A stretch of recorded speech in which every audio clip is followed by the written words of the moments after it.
Hey guys, Jay with OVRLND Campers. In a last video, we ran over a bunch of dimensional stuff. In this one, I'm going to go into a bunch of design decisions and why we have made them. So I want to start on the roof. Few people, when I tell them, they realize that the roof is actually convexed. So we roll the tubes. So there's about 1.5 inches curvature to them from the sides to the top. The top is about 1.5 inches higher than the sides.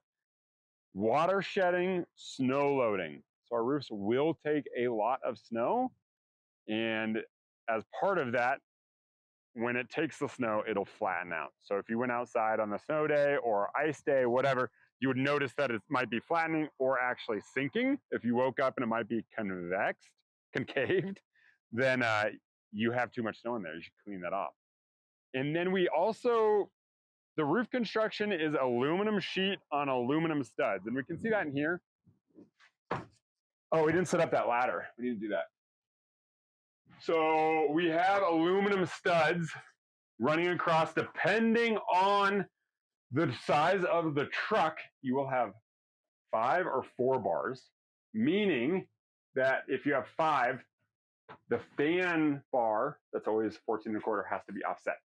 So why we do aluminum is because it's very light. A whole roof is probably 40 to 70 pounds, depending on the size, even lighter than that. So not 70. And if you added insulation headliner, then maybe 70, but super light. Again, you can kind of see the roll here in these bars. They're 1.5 inches deep, and then they roll to the edges and meet a 1-inch perimeter on the edges. We have looked at doing the composite roofs. We get asked all that all the time. Why isn't this a single sheet composite like your beds, every other manufacturer? The simple reason is 1, weight, 2, workability, and 3, longevity. I have a concern about how long some composites will last in the sun, and you see it on all the RVs. There's no guarantee on over 10 years, where I've seen Airstreams, I've seen older campers. They have aluminum. They're still on the road. They're old as shit. So that is why we stuck with aluminum. As far as snow loading on these, we don't recommend more than 2 feet of fresh snow, which is about 500 pounds. We have certainly seen more than that. And so we also get asked of loading. Loading your roof, we don't recommend more than 75 pounds constant, but we have certainly seen people with 6 kayaks up there, 200 pounds, pushing this thing up. So for perspective, I'm 200 pounds. There's a pull-up dead center. So that's a huge point load on these roofs. Just keep that in mind, that the more weight you have up there, the more you're driving, the more you're fatiguing everything. So try to keep it light. Obviously, if you have a lot of boats and you're doing a shuttle run, that also needs to happen. So don't let that stop you. It is not your camper. If you break it, you'll be able to fix it. Other design considerations, why we did aluminum tubing with aluminum skins. The big one is weight. As many of you know, we do make some of the lightest, if not the lightest campers on the market for the volume and for anything. So even lighter than most wedges on the market that don't have the same roof lift system. And then why I personally like tubes is it reminds me of a house, and constructing a house or a fort or whatever. You have the studs, you have the walls on the studs, everything is square. You can fill these spaces with insulation. You'd be able to through bolt with fender washers and hang things. So as far as kind of like thinking what's familiar, the frame with skin on construction is very familiar to me. And as a consequence, it also creates a very light product. So that is why we do this kind of design with as minimal braked metal as possible, like at our competitors. Those are heavier, and then they are harder to insulate and wrap your mind around, because your house isn't braked aluminum, or the cabin you're building is not braked aluminum, formed aluminum. Other design considerations, we have aluminum unistrut that holds up the bed. This also accepts a T-nut in it from Home Depot, Lowe's, and your hardware store in the electrical aisle. So you'd be able to put eye bolts here and anything on that. What other stuff have we got going on? Then hardware. Let's talk hardware real quick. All of our stuff is imperial, not metric. I think in hindsight, had I rebuilt this company today, I would have done metric. Sorry, guys. But if I was going to around the world this thing, metric is everywhere, imperial's not. But most of our hardware is quarter 20. Most of, if not all the hardware, what we can do is stainless, exterior and interior. So if you were to add anything to this, you'd want to make sure to put some thread Loctite on it or something so it doesn't gall on you. But that is the hardware. And then anything on the outside, anything we choose, we try to keep it familiar and sourceable, not just from us. None of this, except for a few things, has been designed by us. So in the off chance that I decide to shutter the doors because maybe someday I won't want to build campers anymore and no one else will, and I won't sell it, who knows? You'd be able to find these on the Google machine. So you'd be like, hey, door catch, aluminum, Overland camper, hardware. Maybe it'll turn up. But we make none of it ourselves. We source it. So in the off chance you need to repair around the world, hey, can I find something that'll replicate this? Yes, you can. So that's why we choose rivets, screws, anything that's non-proprietary, trailer hinges, roof latches, gas struts, ball hardware, brake light. None of that is ours. So if you break this thing or buy one used, you will be able to repair it without calling us, even though we do have all this on hand. And oftentimes it is easier for us to just send you that stuff. So let's look at the top of a roof and you can see that curve a little better. Meant to bring John a ladder, but he can hop up here. So roof, you can see these stud lines. There are two studs, 14 and a quarter inches apart for our fan line.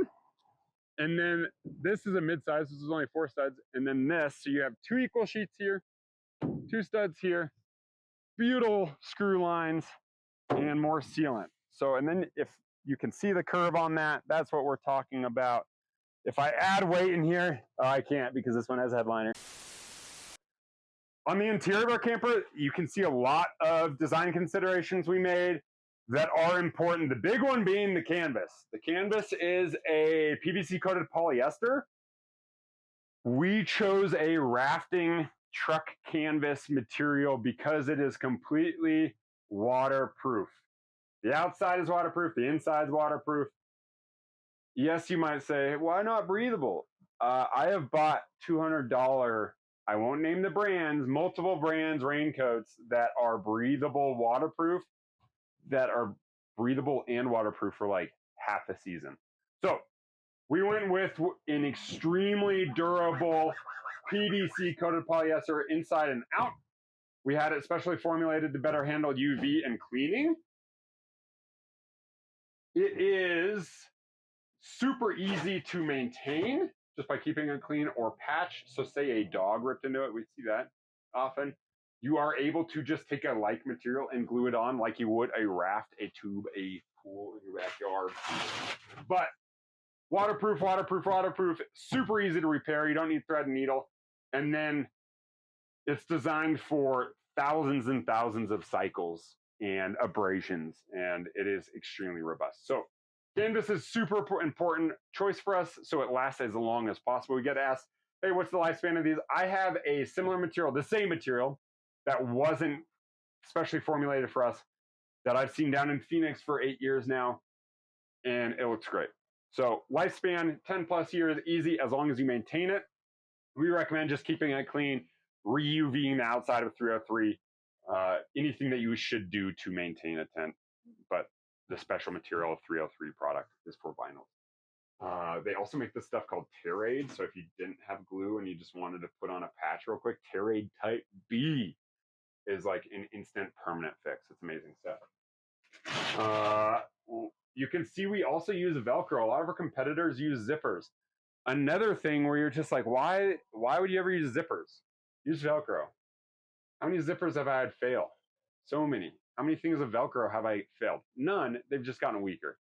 So this is a mil spec, whatever that means, Velcro that says 10,000 cycles. If you want to sit here and do this 10,000 times, be my guest. But open, close 5,000 times, I'd say you got your money's worth on this camper. Even so, you're able to clean it. Even so, that's just a bare minimum of adhesion at 10,000. So Velcro, for an obvious reason, again, I've had so many things where the zipper has failed or chunked up or split, whereas Velcro is Velcro. So Velcro, that's the answer. Then we have a clear vinyl window that we chose that is actually a plastic that they use on Jeeps. Continental makes the stuff. We chose for the non-shrink stable version, so it is unfortunately less flexible, but it won't shrink. And so a lot of clear vinyls over time through heat and cold cycles will contract and shrink. And so this is stable.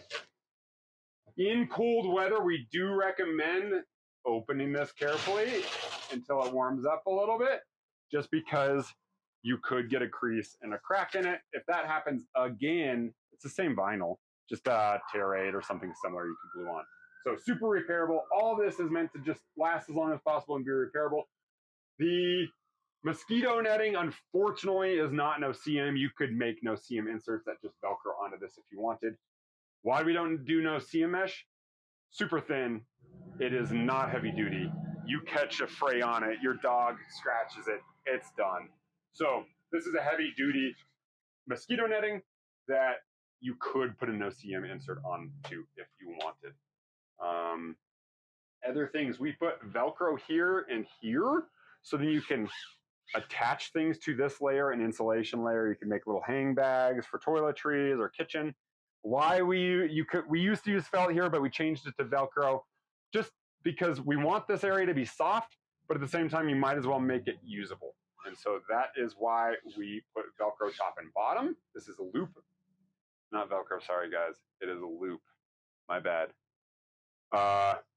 We used to include wood on the camper. Now we have this sweet plastic imported from Germany, and it is crazy nice stuff. Why we moved from wood is we had a couple people that cross-contaminated by hauling lumber and wood chips in their trucks, and they got moldy.